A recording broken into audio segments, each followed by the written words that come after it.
Olá, eu sou a professora Luciana Campos. Essa é uma aula endereçada aos estudantes de graduação de História do primeiro período da Universidade Federal Rural do Rio de Janeiro, campus de Nova Iguaçu. Essa disciplina é Introdução à Sociologia. Eu quero dizer para vocês que eu também sou estudante da Universidade Federal Rural do Rio de Janeiro e que essa aula é uma atividade que faz parte do meu pós-doutoramento nessa universidade, no programa de Ciências Sociais, onde eu sou orientanda da professora Silvia Fernandes, e ela então me pediu que eu hoje desse uma aula baseada nesse livro, Perspectivas Sociológicas, do Peter Berger. Foi muito legal encontrar esse livro na minha estante, foi um livro que eu usei na minha graduação de psicologia, 22 anos atrás. Sou psicóloga clínica, sou também pedagoga. No momento, além de psicóloga clínica e pedagoga, também leciono para o curso de licenciatura em pedagogia no ISERJ, Instituto Superior de Educação do Rio de Janeiro, na Tijuca. E hoje nós vamos falar sobre o capítulo 4, a perspectiva sociológica, o homem na sociedade. O capítulo 4 vai da página 78 até a página 105. Esse capítulo ele é muito baseado nas ideias do sociólogo Émile Durkheim. Durkheim ele é conhecido como fundador da sociologia. Tudo que eu vou falar na aula, eu fiz um PowerPoint de base para que vocês possam se guiar depois, inclusive estou usando ele agora para me guiar na minha linha de raciocínio. Então, começando a falar sobre Émile Durkheim, Durkheim foi um sociólogo, antropólogo, cientista político, psicólogo social e filósofo francês. Então, ele formalmente fundou a sociologia e se inspirou nas ideias do também francês Auguste Comte, conhecido como fundador do positivismo. O positivismo é uma teoria que encarava a sociedade como um organismo vivo e usava os parâmetros das ciências naturais para estudar as ciências sociais. Então, ele usava essas ferramentas para compreender os fenômenos sociais. E aí, Durkheim é conhecido por ser o criador do funcionalismo. O que é o funcionalismo de Durkheim? Durkheim acreditava que cada organismo possuía uma função na sociedade e que a má execução dessa função poderia acarretar uma degradação nessa sociedade. E uma das ideias centrais de Durkheim, em qualquer manual de sociologia você vai encontrar isso, é a ideia de fato social. O que Durkheim define como fato social? Existe antes do nascimento do indivíduo e pode ser compreendido como algo coercitivo, pois trata-se de comportamentos, regras, modos impostos socialmente e sem consentimento prévio do sujeito. Então, o fato social é algo que é construído externamente. Então, assim, a vida social, na visão de Durkheim, não é algo que acontece naturalmente. É algo previamente estabelecido e existem leis gerais que regem a vida em sociedade. E aí, Durkheim tem, como pedagoga, a gente estuda um pouco de sociologia da educação, ele fala da educação como um elemento de coerção social, O aparato educacional é coercitivo. E Durkheim, ele fala que a educação tem um caráter uno e múltiplo. O caráter uno seria de ensinar condutas esperadas para que todos os indivíduos possam viver e se adequar a vida em sociedade, e múltiplo, no sentido que através da educação que vai se fazer a diferenciação da força de trabalho, trabalhadores braçais, trabalhadores intelectuais. E aí, nesse capítulo 4 desse livro que eu mostrei para vocês, Perspectivas Sociológicas, o Berger abre falando que a criança desde tenra idade aprende a se localizar socialmente. Então a criança aprende o seu endereço, aprende em que bairro ela mora, em que escola ela estuda. Então, assim, quando a gente se apresenta a alguém na vida adulta, a gente também leva em conta essa localização que a gente tem na sociedade. Vocês viram que há 3 minutos atrás eu me apresentei como professora Luciana Campos, como psicóloga, como pedagoga. Assim, a gente já se norteia a partir de um certo lugar, que tem a ver com a nossa formação, que tem a ver com a nossa classe social, que tem a ver com o nosso gênero, que tem a ver com a nossa raça. Então, o tempo todo, a gente já está mapeado socialmente, Então, assim, a nossa autoimagem e a nossa identidade tem a ver com essa forma que a gente se apresenta. E que a criança aprende a fazer isso lá, na mais tenra idade, né? Eu tenho 2 filhos, tenho um filho de 14 anos e um filho que vai fazer 4 anos. Então o meu pequenininho já se situa socialmente como estudante da escola tal, de tal classe, que tem tal professora, que é filho da Luciana, que é filho do Marcelo, né? Então, assim, esses condicionantes sociais, esses demarcadores sociais, eles são muito importantes para a nossa autoimagem, né? A gente diz que a criança sadia é aquela que acredita no que está registrado na sua ficha escolar. E o adulto normal é aquele que vive dentro das coordenadas que lhe foram atribuídas, né? Essa é uma citação literal do Berger, está lá na página 79, no capítulo que vocês leram.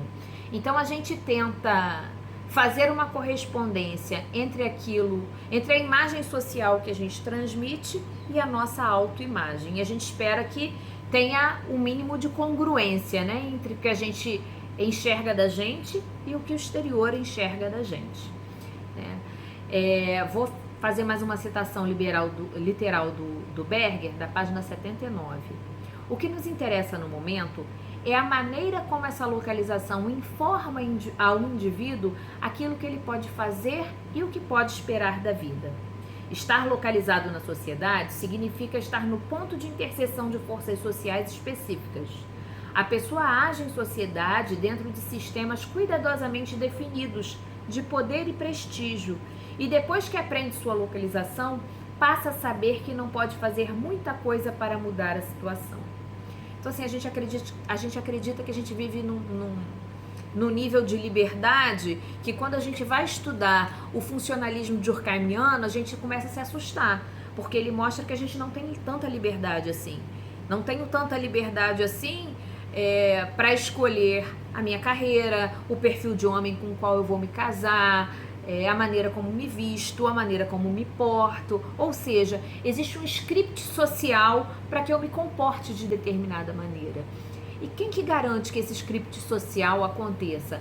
O que o Berger está contando para a gente, que ele chama de controle social.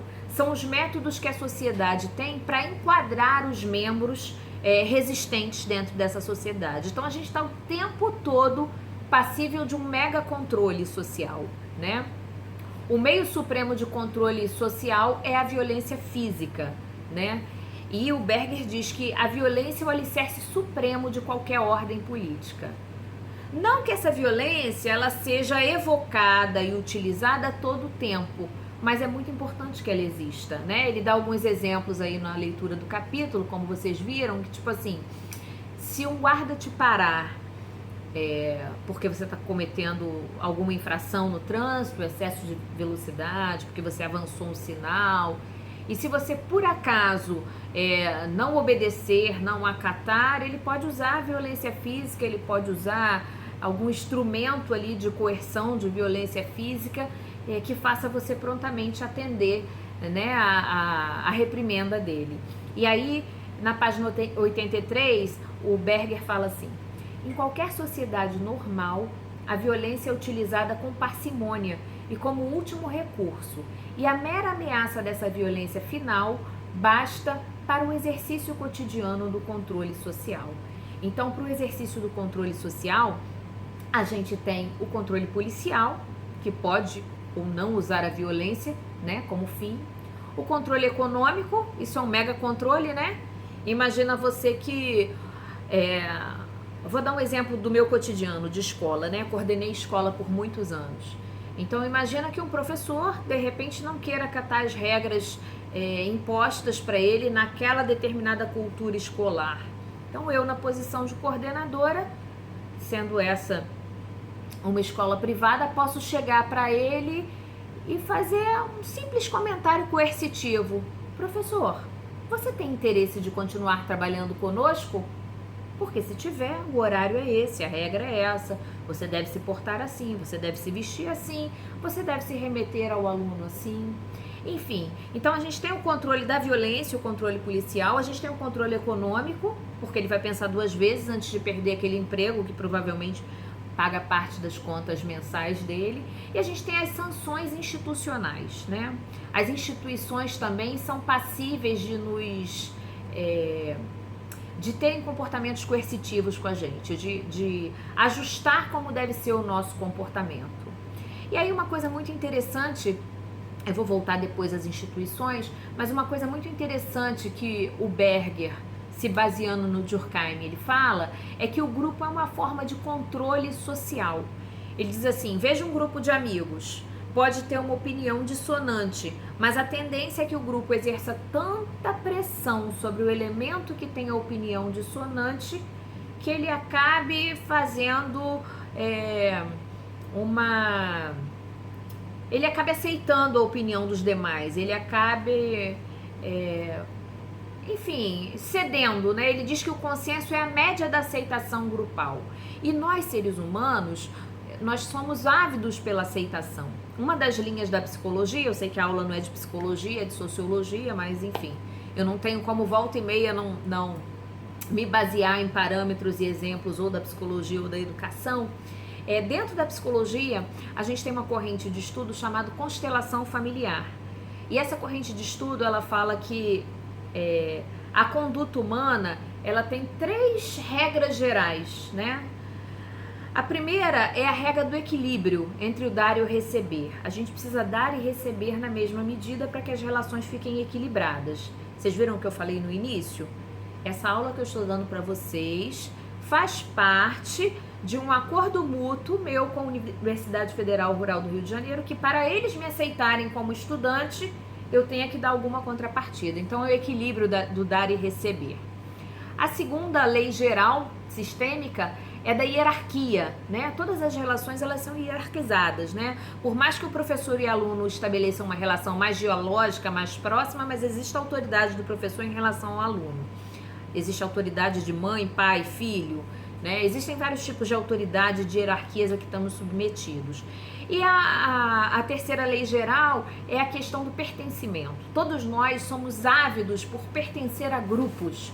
Então, vocês fazem parte do grupo dos estudantes de História do primeiro período da Universidade Federal Rural do Rio de Janeiro. Isso dá a vocês um lugar na sociedade. E essa característica do pertencimento, da aceitação a um grupo, isso é fundamental para a nossa saúde emocional.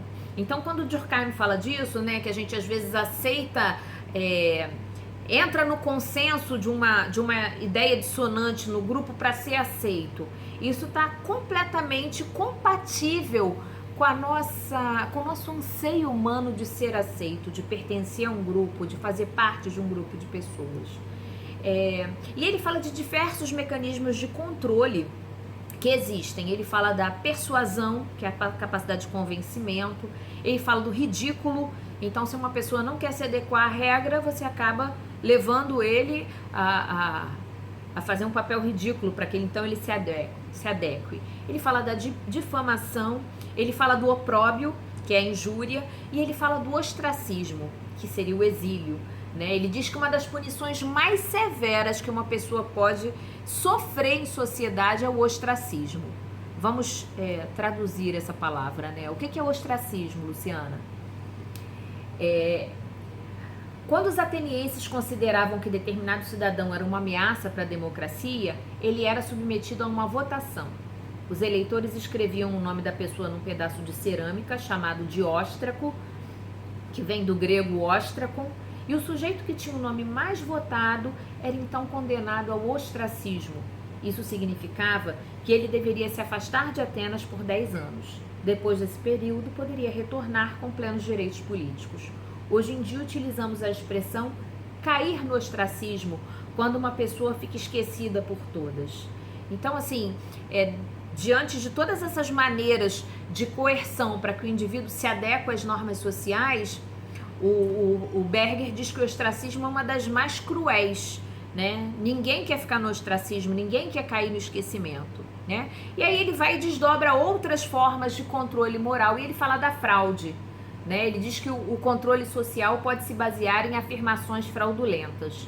E aí ele dá como exemplo que um garotinho frágil da educação infantil, ele pode inventar que tem um irmão fortão e valente e que protege ele, que bate em quem briga com ele, para que ele possa, através dessa mentira, coagir os amigos a terem um comportamento mais amável que ele. Então, através da mentira e da fraude, o controle social pode ser exercido, né? Ele diz lá na página 86, a inteligência contribui para a sobrevivência quando se trata de competir com a brutalidade, a maldade e os recursos materiais. Então, a inteligência pode ter um papel dominante para você manter o controle social, né? E a gente vê pessoas se apoiando em todo tipo de argumentação em nome da moralidade, em nome das sanções sociais, religiosas, enfim. Para manter a norma, eu vou me utilizar de qualquer artifício que eu possa ter, ainda que esse artifício seja uma fraude, ainda que seja uma fake news, ainda que seja uma mentira, né? Eu vou voltar a esse assunto da fake news, mas no final da nossa conversa. E aí, uma coisa interessante que o Berger fala é que existe um tipo de burocracia, que é a burocracia esclarecida, que hoje não vai mais punir um funcionário que está dissonante do comportamento esperado por ele, da maneira que se punia as pessoas antigamente. Imagina o escravo no Brasil, colônia, ia para o tronco apanhar se não fizesse o trabalho direito. Como a gente vive numa democracia, essa coerção ela tem que ser mais disfarçada, né? Então, assim, a burocracia esclarecida encaminha a pessoa para o tratamento psiquiátrico. Olha só, você não está bem. Eu acho que você precisa de ajuda, acho que você precisa de terapia, acho que você precisa de remédio.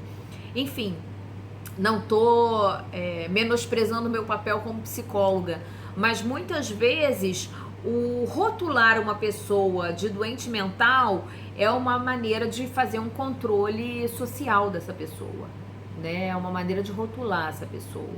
Essa pessoa não dá conta, ela está adoecida, vai procurar um psicólogo, vai tomar um tarja preta. Vocês já devem ter ouvido isso, né? Ainda que seja em tom jocoso, em tom de brincadeira, mas às vezes esse é um mecanismo coercitivo, né? Rotular o outro como alguém doente, só porque o comportamento do outro não é consonante com o que se espera. Vou dar um exemplo para vocês, que às vezes eu falo para os meus alunos lá na pedagogia e eles ficam perplexos. Mas não é incomum alguém bater aqui na porta do meu consultório com a queixa de que tem um filho cujo comportamento sexual e a orientação sexual não é heterossexual e vem me perguntar se eu posso curar isso. Imagina, depois de tudo que a mídia propaga o tempo todo, que não existe cura gay, que não há cura para o que não é doença, depois de toda a marcação de lugar pública que o Conselho Federal de Psicologia faz desde os anos 2000. Nos anos 2000 eu recebi uma carta registrada, todos os psicólogos do Brasil receberam, com um parecer de que era proibido e vedado ao profissional da psicologia tratar a homossexualidade como patologia. Mas ainda há pessoas que batem num consultório de psicologia buscando cura para um comportamento dissonante. Isso é uma maneira de controle social. Isso é uma maneira de tentar patologizar algo que não é patológico, né? Mas aí, enfim, você vai se valer de recursos religiosos ou de recursos violentos para tentar trazer um comportamento que você considera inadequado para o campo da moralidade, né? A gente também tem o controle profissional, né? Vocês já devem ter visto na mídia, se não viram, procurem ver isso, mas assim, os psicólogos, por exemplo, que se aventurarem a oferecer, por exemplo, uma cura gay, eles estão sujeitos a perder, inclusive, o seu registro de classe. E aí a gente entra no que Berger chama do controle profissional. Para controlar a atuação de um profissional, a gente tem os órgãos de classe. Então, no meu caso, a gente tem o Conselho Federal de Psicologia, o Conselho Regional de Psicologia, a gente tem os sindicatos, a gente tem o próprio empregador, né? Aqui não é o caso, né? Nesse consultório eu sou uma profissional liberal. Mas lá na faculdade eu estou sujeita, né, a um empregador, que no caso é o Estado, ou no meu trabalho privado eu também estou sujeito a um empregador, né? Então são pessoas que exercem esse controle profissional. E os próprios companheiros de profissão. Se eu ver algum psicólogo panfletando psicóloga fulana de tal, cura gay, com certeza eu vou denunciá-lo no órgão de classe. Então isso nada mais é do que uma forma de exercer controle sobre a atividade profissional do outro. Então a gente está o tempo todo submetido ao controle. A gente tem muito menos espaço para liberdade do que a gente imagina, né? E também na vida privada. Eu falei há pouco que eu ia voltar ao assunto instituições, né? Então vamos falar da instituição família, né?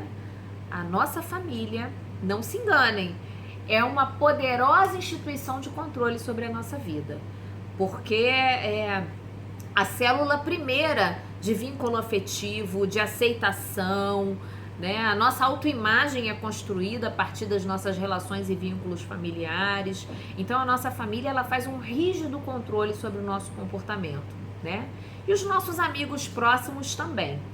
Vou ler uma citação que está na página 90 do texto que vocês possuem do Berger, que ele diz assim: um homem escolhe uma mulher e um bom amigo em atos de autodefinição. Aquelas pessoas que ele conhece mais intimamente são aquelas com quem ele tem de contar para sustentar os elementos mais importantes de sua autoimagem. Portanto, arriscar a desintegração dos relacionamentos com essas pessoas equivale a arriscar perder-se a si mesmo de maneira inapelável.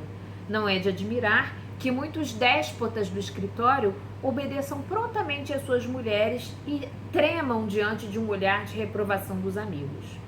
Então, assim, nós não temos essa margem de tanta liberdade assim para escolher um parceiro, para escolher um amigo, para escolher uma roupa, para escolher uma maneira como a gente vai se apresentar. Tudo isso é bem ditado socialmente, né? E dá um certo incômodo estudar isso, porque a gente vai percebendo que a gente não tem tanta liberdade como a gente imagina, né? Um outro atravessamento que tem aí, junto com esses controles sociais que eu falei todos, de persuasão, de ostracismo, de injúria, é a nossa localização na sociedade.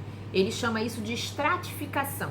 Toda a sociedade se compõe de níveis de ascendência e subordinação, poder, privilégio e prestígio. Mas, Luciana, uma pessoa pode ter prestígio sem ter dinheiro? Pode. Uma pessoa pode ter poder sem ter dinheiro? Pode. Porque são coisas diferentes. Não necessariamente o poder está ligado só ao poder econômico, né? Vamos ver aqui um exemplo. De repente, uma líder comunitária tem muito poder dentro daquela região geográfica que ela mora, mas ela pode não ter dinheiro, só que ela é uma pessoa respeitada ali, tem prestígio ali, né? O tipo de estratificação mais importante na sociedade ocidental é o sistema de classes. Aí sim, onde a posição da pessoa na sociedade é basicamente realizada por critérios econômicos.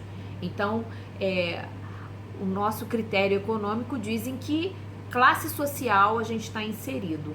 E para isso a gente usa símbolos de classe, né? As pessoas têm uma necessidade enorme de exibir seu status, né? Seu status socioeconômico. Não é só o status de relacionamento, não. Seu status econômico, né? Isso é simbolizado pelos símbolos de classe. Então, o carro que você usa, a roupa que você veste, a marca do seu óculos, enfim. Existem dezenas, né, de símbolos de classe diferentes. E sobrepostos aos símbolos de classe, a gente tem outros atravessamentos. Por exemplo, se a gente estivesse na Índia, a gente ia falar de uma sociedade dividida em castas, né? Então a gente tem os brahmanes, que estão lá no topo da pirâmide, a gente tem os dalits, que estão lá na base da pirâmide, né? Então são cidadãos de última classe, né? São cidadãos mais despossuídos, menos importantes. Outro atravessamento aí na questão de classe, a questão de gênero, né? Então, assim, não é só a classe social de uma pessoa que diz como ela é vista socialmente. O fato dela ser homem, dela ser mulher, dela ser transexual, dela ser homossexual, dela ser bissexual, tudo isso tem a ver com o modo como essa pessoa é inscrita na sociedade, como essa pessoa se vê e como ela é vista na sociedade. E com certeza vai demarcar todas as sanções que ela vai viver a partir daí, né? Lá na faculdade que eu trabalho, eu, além de dar aula, eu sou de um núcleo chamado Núcleo de Apoio Psicopedagógico e Social. Então, eventualmente, quando a gente tem alguma algum desafio no campo do comportamento, eu preciso orientar professores, alunos, né? E uma questão que cada vez surge mais nas universidades é o aluno transexual. E aí, como é difícil às vezes, não é trabalhar com outros alunos, isso é fácil. Como é difícil às vezes trabalhar com os nossos pares. Fazer o nosso colega professor chamar o aluno pelo nome social, fazer o nosso colega professor entender que aquele aluno que ele pensa que é do mesmo sexo que ele vai usar um outro banheiro porque se reconhece como uma mulher transexual, né? Então, assim, isso é muito desafiador, né? Então, essa questão de gênero está sobreposta à questão de classe. Outra questão é a questão racial, né? Como isso se sobrepõe também à questão de classe. Tem um filme que eu vi recentemente, muito bacana, se chama Infiltrado na Clã. Então, é a história de um homem negro, que ele era um policial, e ele trabalha infiltrado para desmascarar a Ku Klux Klan, né? Então aquela parte da sociedade estadunidense muito racista, muito radical, e aí ele se passa por um homem branco. Na verdade ele é o mentor de todo um esquema, mas ele é negro. Aí ele usa um colega que se passa por ele, que é branco e que frequenta as reuniões da clã. Eu acho que é um filme muito bacana, porque eu acho que, assim, esse filme ajuda a gente a pensar sobre esses preconceitos todos que a gente carrega, né? E aí, citando mais uma vez e literalmente o Berger, na página 97, ele diz assim: na verdade, as possibilidades de mobilidade social de um indivíduo são nitidamente determinadas pela localização racial, uma vez que algumas das desvantagens mais prementes dessa última são de caráter econômico. Assim, a conduta, as ideias e a identidade psicológica de um homem são moldadas pela raça de maneira muito mais decisiva que pela classe. Então, isso assim é bem importante, é uma questão bem importante para a gente pensar. Um outro filme muito bacana, é um curta, se chama Vista a Minha Pele, que é a questão do racismo vista do ponto de vista dos negros como categoria hegemônica e dos brancos como minoria. E como é interessante, né? Aquela menina branca sendo discriminada, faz a gente pensar na questão racial de um outro lugar. Então, acho que é uma questão para a gente aprofundar, né? Então, a classe social, ela é completamente determinante na nossa trajetória de vida, né? A minha classe social, ela fala, por exemplo, aonde meu filho vai estudar, em que tipo de escola os meus filhos estão matriculados, que tipo de idiomas eles vão dominar, que tipo de nível de escolaridade eles vão alcançar, que tipo de viagens eles vão fazer, qual vai ser o CEP deles, né? Então, assim, a classe social na qual o sujeito nasce, ela tem um poder muito determinante na trajetória de vida. Não é que a pessoa não possa extrapolar isso, ela pode, mas é mais difícil, porque a classe social já surge, né, nas ideias defendidas aqui por Berger, citando Durkheim, como um determinante na história de vida do sujeito. E aí ele fala o seguinte, que inclusive a formação da personalidade tem a ver com a classe social do sujeito, tem a ver com a localização desse sujeito na sociedade. E aí eu volto novamente para a psicologia, né? Como eu falei, volta e meia eu tenho que fazer aportes ou na educação ou na psicologia para falar do conceito de personalidade. Personalidade, né? A palavra personalidade vem de persona. Persona significa máscara. Então a personalidade é o modo como eu me apresento para o mundo. Luciana, a personalidade, ela é inata ou ela é adquirida? O que vocês acham? As duas coisas. Existe uma porção da nossa personalidade que ela é inata e a gente chama essa porção de temperamento. Então, muito do que eu sou, eu, Luciana, eu herdo dos meus pais. Então, um temperamento mais colérico e mais sanguíneo que eu tenho, reconheço isso certinho no meu pai e na minha mãe. Então, isso é uma porção inata da minha personalidade. E existe uma outra porção que ela é construída, que se chama o caráter. O caráter é aprendido pelas vivências. Então, dentro do grande conceito de personalidade, a gente tem o temperamento de um lado, que é a porção inata, e o caráter, que é a porção construída, de outro. E temperamento e caráter se influenciam reciprocamente. Então, assim, muito do nosso atravessamento de classe, de gênero, de raça, tudo isso vai influenciar, sem dúvida nenhuma, na construção da nossa personalidade. Uma outra coisa interessante que o Berger fala, que é a definição da situação social, né? O que define como é uma situação são os sujeitos envolvidos nela. Então, algo que para mim pode ser interpretado de uma maneira, para uma outra pessoa, um outro interlocutor, situado numa outra classe social, pertencente a uma outra raça, com outro nível cultural, com uma outra cultura, isso pode ser visto de uma outra maneira completamente diferente. E aí ele fala o seguinte: os mortos são mais poderosos que os vivos, né? Porque ele fala assim, para você definir a sua vida, você deve muito às gerações passadas. As gerações passadas definiram, por exemplo, o que é ser um psicólogo hoje, né? As gerações passadas definem a nossa maneira de ser e estar no mundo. E aí ele fala isso: os mortos são mais poderosos que os vivos. Até nos slides de vocês, eu sugiro alguns filmes dentro dessa temática que podem ser interessantes. E aqui no consultório, né, assim, para exemplificar essa questão que os mortos podem ser mais poderosos que os vivos, tem uma atividade que eu uso aqui chamada construção da árvore genealógica, onde no tronco é o meu paciente. Nas laterais são irmãos, cônjuge, abaixo do tronco filhos. No tronco direito, mãe, avós maternos, bisavós, tios, primos.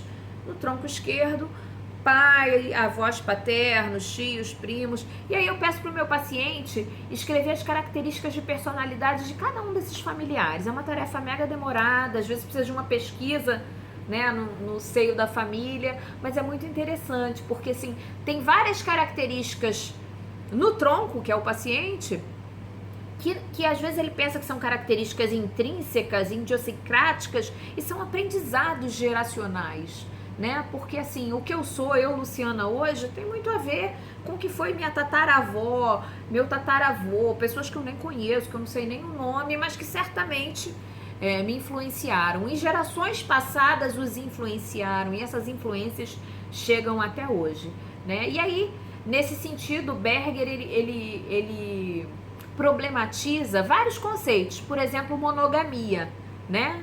Quem disse que a gente tem que ser monogâmico, né? Será que isso é um dado genético, é um dado existencial? Ou é um dado ditado culturalmente? Na página 99 ele fala assim: a ideia de que um homem deveria fixar seu impulso sexual de modo permanente e exclusivo numa única mulher, com quem ele deve dividir o leito, o banheiro e o tédio de milhares de cafés da manhã remelosos, foi produzida por teólogos misantrópicos um pouco antes.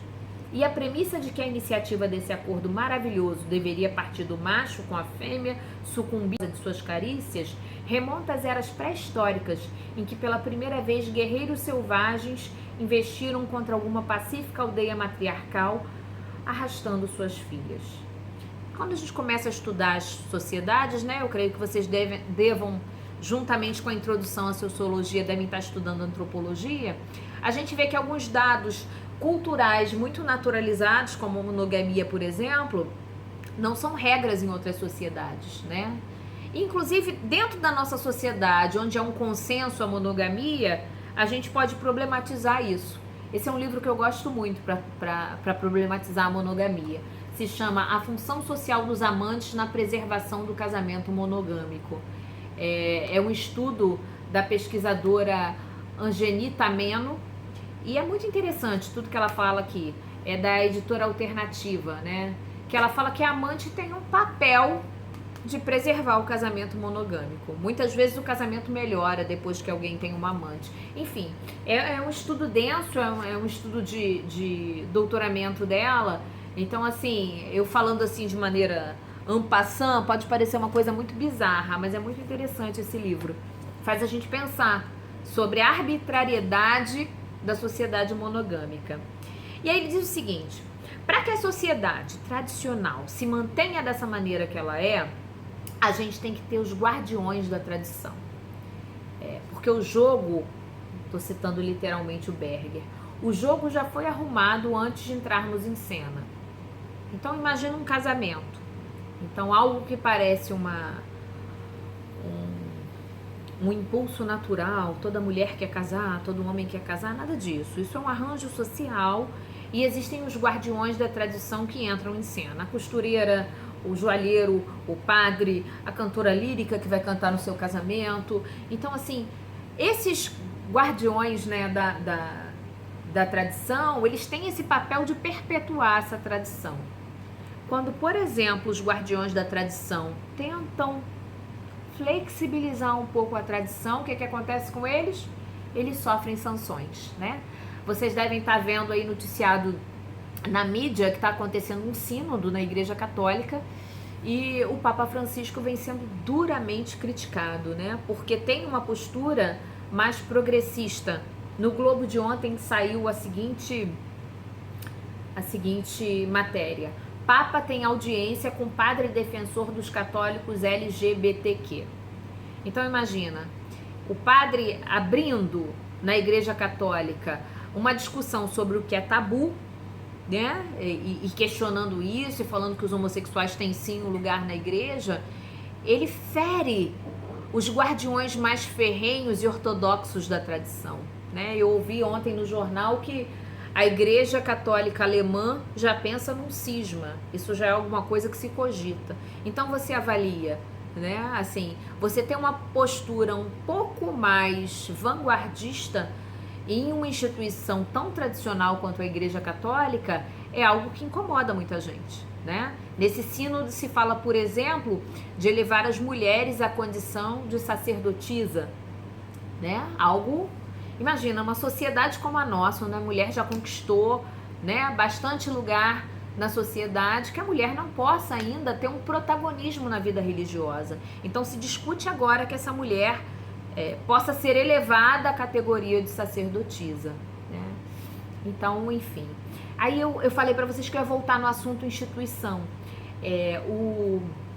O Berger, ele faz uma diferenciação entre instinto e instituição. Ele diz assim, olha, o gato se mover correndo para comer um rato, isso é instinto. Instinto é uma coisa inata. O rato simplesmente sabe que ele deve perseguir o rato. Ninguém ensinou isso a ele não foi à escola aprender isso. É algo intrínseco. Isso é instinto. Instituição é algo que foi construído socialmente, mas que ele é tão bem construído que faz parecer um instinto. Então o homem naquela cena romântica, ajoelhado, botando a aliança de noivado na mão da moça, pode parecer alguma coisa intrínseca, mas não é. É uma instituição, é uma convenção social, é algo que foi tão bem urdido que pode parecer alguma coisa natural. Todo mundo nascer com o desejo de casar. Não é verdade. Nem todo mundo quer casar, nem toda mulher quer ser mãe, nem todo mundo é orientado para ter filhos, nem todo mundo quer ter filhos. Mas assim, a pressão social para que o seu comportamento continue dentro dos limites do que é aceitável faz com que o que é instituído pareça instintivo. E não, uma coisa é o instinto, outra coisa é a instituição.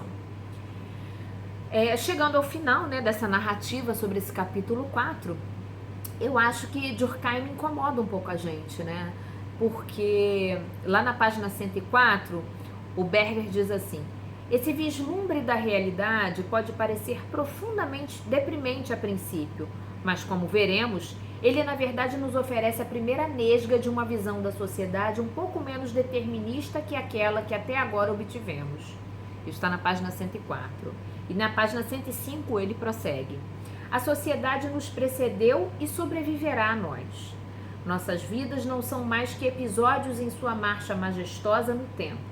Em suma, a sociedade constitui as paredes do nosso encarceramento na história. Então, o lado crítico de Durkheim é que parece que a gente não tem alternativa senão seguir o script socialmente determinado pra gente. E, obviamente, que isso não é verdade, né? Nós temos uma margem de transgredir, de mudar, enfim. Mas Durkheim tem o seu valor como sociólogo, né? Como pai da sociologia. Então, acho que a gente tem que olhar com muito respeito para Durkheim e pensar como que ele cabe na nossa sociedade hoje. Vamos pensar que no século XIX, quando essas ideias foram lançadas, né, do controle social, do fato social, do funcionalismo, enfim, de tudo isso que a gente conversou aqui, que a gente não tinha as mídias sociais na proporção que a gente tem hoje. Esse é um livro que eu estou lendo no momento, se chama No Enxame, Perspectivas do Digital. E o autor é um coreano, muito interessante esse livro. Ele fala assim, olha, depois da revolução da prensa de Gutenberg, da revolução industrial, da revolução eletrônica, do biopoder, a gente vive agora a revolução psicopolítica, né? Porque a gente tem agora um controle social, para falar em termos durkheimianos, exercido digitalmente. Ou somos ou não somos moldados e controlados socialmente pelo que está ali no nosso smartphone. No mês passado, eu fui convidada a participar de uma mesa redonda onde a gente discutia conflitos ideológicos e redes sociais nas eleições de 2018. Quem foi aqui que não se aborreceu com nenhum parente, com nenhum amigo em 2018? A partir do que era vinculado ali, né, nas redes sociais. Nessa mesa, a gente teve a participação de um jovem muito inteligente, estudante de direito, que ele falou um pouco sobre isso, né? Sobre esse controle social e sobre essa revolução nos costumes a partir das mídias sociais. Eu vou, então, enviar para vocês esse áudio desse rapaz, dura uns 10 minutinhos, para complementar a minha argumentação, e eu peço então que depois vocês discutam sobre isso. Como que esses conceitos durkheimianos se atualizam hoje na sociedade da informação, na era das mídias digitais? Se você gostou da aula, se inscreva no meu canal. No PowerPoint que eu vou mandar para vocês tem todas as maneiras de vocês me acessarem, por Facebook, por e-mail, por Instagram, enfim, pelo YouTube. Então, espero que tenham gostado da aula, espero que tenham aprendido alguns conceitos de Durkheim e, enfim, até a próxima oportunidade de estarmos juntos. Um grande abraço e obrigada por toda a atenção. Então vamos lá, falar um pouco aqui sobre as reflexões propostas por esse debate. Antes de tudo, eu queria acentuar como é importante a gente definir um gatilho que foram as eleições para entender essa dicotomia, essa grandiloquência do ataque às mídias sociais. As eleições de 2014 tinham sido muito pautadas nesse discurso, né, de esquerda contra a direita, corrupção versus honestidade, enfim, só que ganhou uma potência tão grande em 2018 que eu acho que a gente consegue marcar como um novo início desse embate, porque pela primeira vez a direita foi representada, não pela direita, entre aspas, clássica, econômica, que o PSDB vinha até de uma estrutura oligárquica mais solidificada no Brasil. Veio uma direita mais pautada no conservadorismo dos costumes e menos no conservadorismo econômico. Então a gente pode traçar a partir daí um start interessante para começar a pensar sobre isso. Mas enfim, uma das primeiras coisas que eu me dei conta a receber essa provocação, porque eu acredito que esse debate surge de uma provocação, do tipo, mas as coisas não foram sempre divididas, dicotômicas quando a gente fala de política. Em certa medida sim e em certa medida não. Porque apesar do Brasil sempre ter sido dividido, sempre não, mas vamos lá, desde a redemocratização e da Constituição de 88, as eleições quase sempre foram divididas entre direita e esquerda. Só que a força que as redes sociais deram a esse anonimato fez com que o debate político ganhasse fatores novos que até então nunca tinham ocorrido, pelo menos não que a gente tenha consciência disso, como até mesmo robôs disparando fake news, ataques pessoais a políticos, incitando um debate mais inócuo, porque é um debate meramente de construção estética. Eles se galgam no algoritmo de um texto que foi publicado pela Folha de São Paulo por uma pesquisadora dessa área robótica, que sugere esse debate como sendo central para o entendimento dessa nova dicotomia direita-esquerda frente ao tempo moderno virtual. Porque esses robôs têm um código de programação primário em que eles colocam o debate sempre calcado em notícias rápidas, é uma coisa que você pode veicular no WhatsApp, é uma coisa que você pode veicular no seu grupo da família, que você pode postar no seu Facebook, e pouquíssimas pessoas vão a fundo na informação para ver de qual qual é a fonte, no que isso está embasado e qual a confiabilidade de uma notícia de internet. Falando da minha experiência pessoal, com membros da minha família mais velhos, meus tios, meu pai, eu posso dizer que o WhatsApp foi fator preponderante para que eles construíssem essa visão política agora mais de direita conservadora e menos de direita liberal. Mudaram completamente o modo deles de pensar, esses gatilhos de mensagens que os amigos deles compartilhavam. Por quê?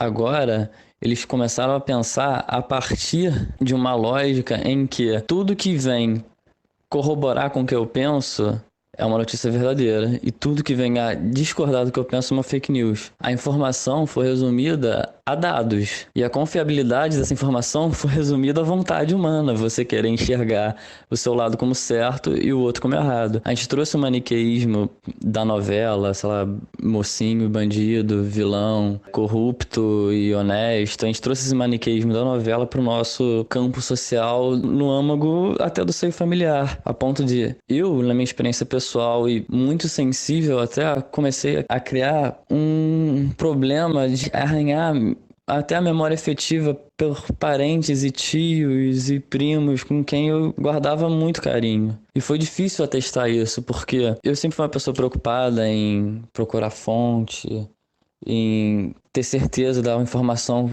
da qual eu estou compartilhando, e aos poucos ia tentando inferir um debate mais pautado em informação e menos em dados não embasados. Só que foi tenso descobrir que as pessoas não querem saber disso. As pessoas realmente estavam procurando um caminho para canalizar a frustração ou o ódio delas. Pode ser o ódio ao PT, o ódio ao Lula, ou simplesmente afirmar algum tipo de preconceito contra alguma classe social. Enfim, eu não vou nem entrar tanto nesse mérito. Mas foi o que eu percebi. As pessoas não queriam ter um debate galgado em informação. Elas queriam ter um debate galgado em paixões. E a paixão, ela vai buscar sempre uma afirmação que não precisa ser racional. Agora, seguindo em diante para outro ponto que eu acho importante tocar, é o quanto dessas eleições, o resquício delas ficou para o nosso debate político hoje em dia. Tanto para esquerda, tanto para essa nova direita conservadora. No sentido de que nós nos isolamos das nossas próprias verdades. A gente vive em bolha, de certa maneira, todo mundo vive numa bolha.